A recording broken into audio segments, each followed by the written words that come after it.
Tribuners, saat ini Akira sedang berada di Monumen Kapal Selam Surabaya atau yang biasa disebut masyarakat Surabaya sebagai Moncastle.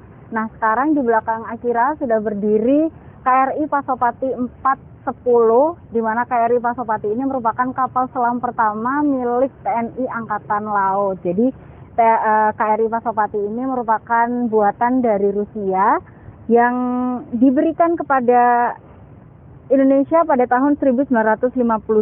Nah, KRI Pasopati ini juga turut beroperasi dalam operasi Trikora dalam mengangkut marinir dan senjata saat perebutan Irian Barat. Nah, untuk selengkapnya nanti Akira akan masuk ke dalam KRI Pasopati untuk melihat dalamnya KRI Pasopati itu seperti apa. Ini sebagai gambaran buat teman-teman karena KRI Pasopati ini kembali viral setelah adanya peristiwa tenggelamnya KRI Nanggala 402 beberapa hari yang lalu.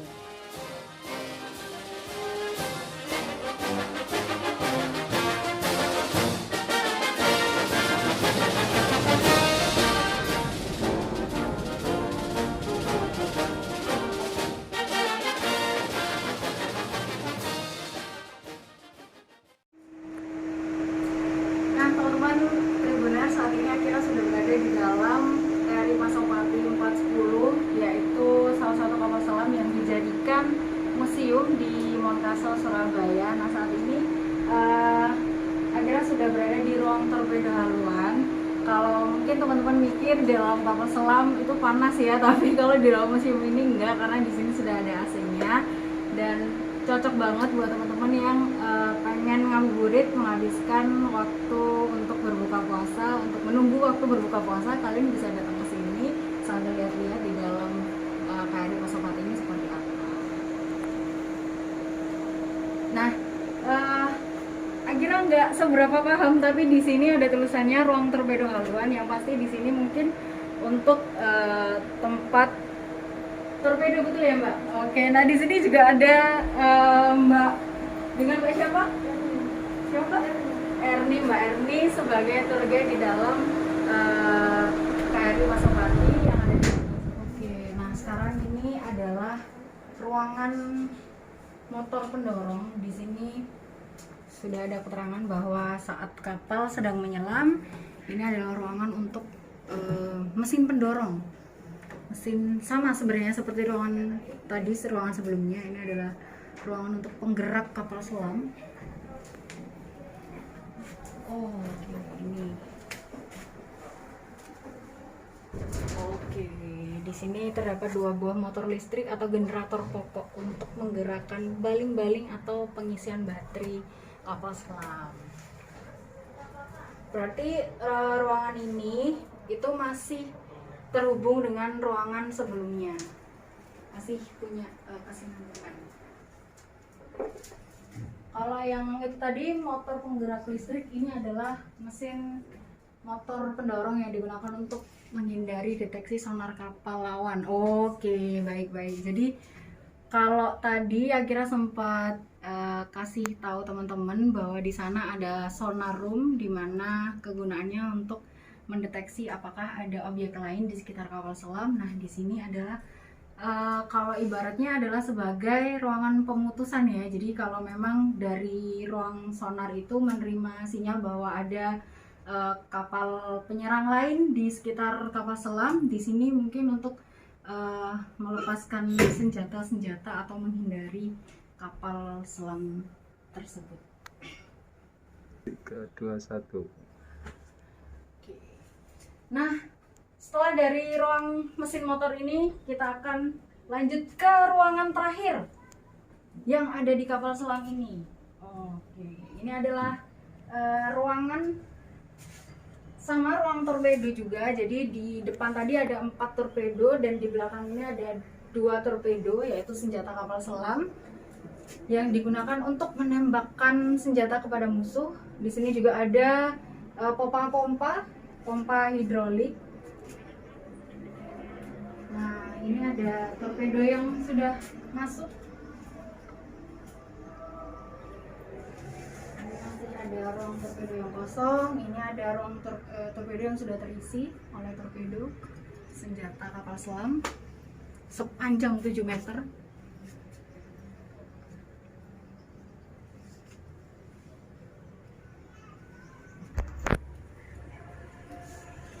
Nah, yang nggak kalah penting dari ruangan ini adalah ini ada akses pintu keluar dan masuk para ABK yang digunakan saat keadaan darurat atau emergensi. Nah, ini kalau kalian boleh tahu, di belakangnya ini ada tuas untuk pembuka pintu ini yang sebenarnya cukup berat sih ini.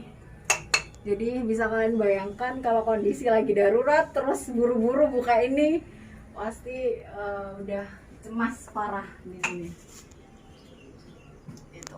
Itu masih ada pintu pembuka lain. Jadi ya bisa dibayangkan cukup susah untuk keluar dari kapal selam ini.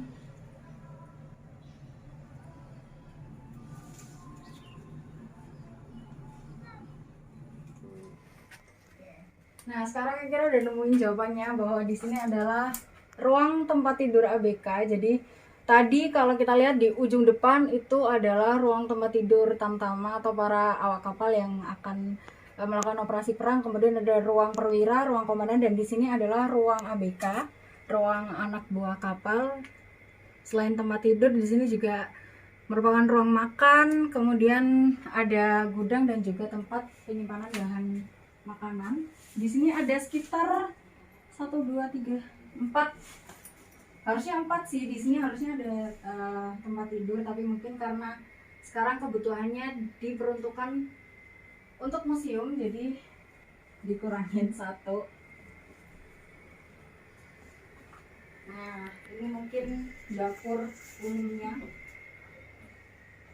Sini ada meja, ada wastafel. Ya, cukup sederhana, nggak kayak di rumah. Jadi kalian bisa bayangkan bahwa awak kapal beroperasi di sebuah kapal selam berminggu-minggu nggak pulang ke rumah, ya seperti ini mereka hidupnya di dalam kapal, tidur seadanya, makan dengan peralatan yang cukup sederhana, bahkan sangat sederhana. 3, 2, 1. Oke, setelah dari ruangan 4 ini kita akan beralih ke ruangan berikutnya, dan alhamdulillah di sini ada pintu yang lebih besar daripada sebelumnya. Jadi akhirnya nggak perlu jongkok, nggak perlu miring, bisa berputar-putar di sini.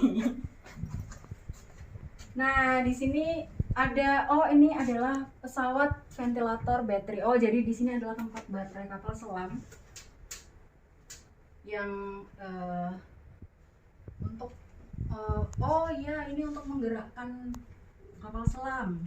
Karena di sini juga ada termometer ini, kalau teman-teman tahu, ada slow, half, full, extreme full. Ini untuk kecepatan kapal selam.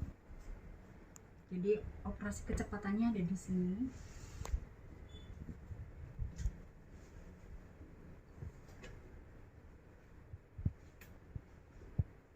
Oke. Nah, seperti yang sudah tertulis di sana, ini adalah ruangan bateri atau ruangan mungkin pengendali kapal selam untuk kecepatan kapal selam. Tadi setelah akhirnya nemu pintu yang lebih besar, di sini ada pintu masuk lagi yang lebih kecil. Nah, setelah dari ruang komunikasi, kita akan berlanjut ke ruang 3 kalau di dalam brosur. Tapi ini adalah satu tantangan lagi karena kita harus melewati satu pintu yang lebih kecil daripada pintu yang sebelah sana tadi. Tips dari Akira, mungkin kalau kalian mau kesini dan masuk ke dalam pintu ini, kesininya jangan pakai rok karena susah, pakai celana aja susah. Masuknya harus miring. Aduh ya Allah.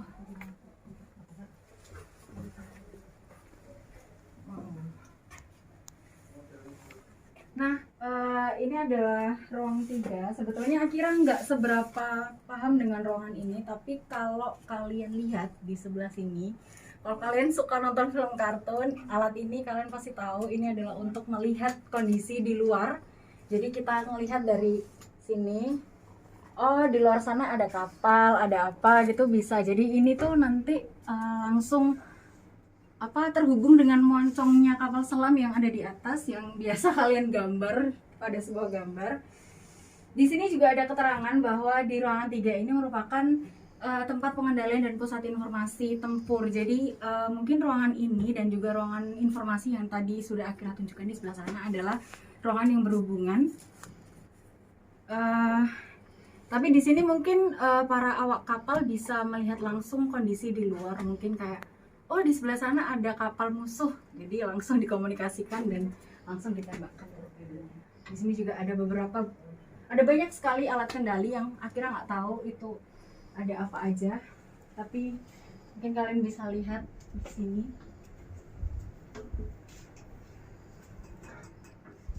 Nah, Tribuners, kalau kalian lihat di sini di samping saya ada televisi tabung. Tadi kalau Akira sempat bilang di awal bahwa KRI Pasopati ini beroperasi dari 1960-an sampai 1980-an. Nah, mungkin TV ini masuk di tahun 1980-an yang berfungsi untuk mengecek mungkin radar-radar gitu kali ya, buat para awak kapal biar lebih mudah. Kemudian di sini juga banyak sekali apa ya, kayak mungkin tekanan gitu, alat pengukur tekanan, entah tekanan air ataupun udara. Akhirnya nggak seberapa paham.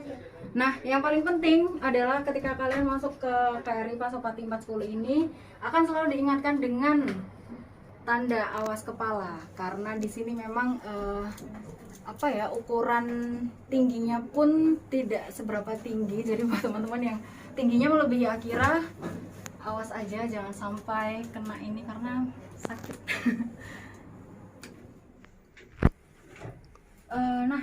Tribuners, Akira sebenarnya pengen ngasih tahu teman-teman ruangan di sebelah sana bahwa di sana ini ada yang namanya sonar room, di mana sonar room ini berfungsi untuk mendeteksi objek lain yang ada di sekitar kapal selam tapi melalui gelombang suara. Jadi mungkin di sini bisa untuk mendeteksi apakah ada kapal selam lain di sekitar kapal selam ini ataupun hewan-hewan lain yang apa ya, mungkin bisa membahayakan kapal selam. Gitu.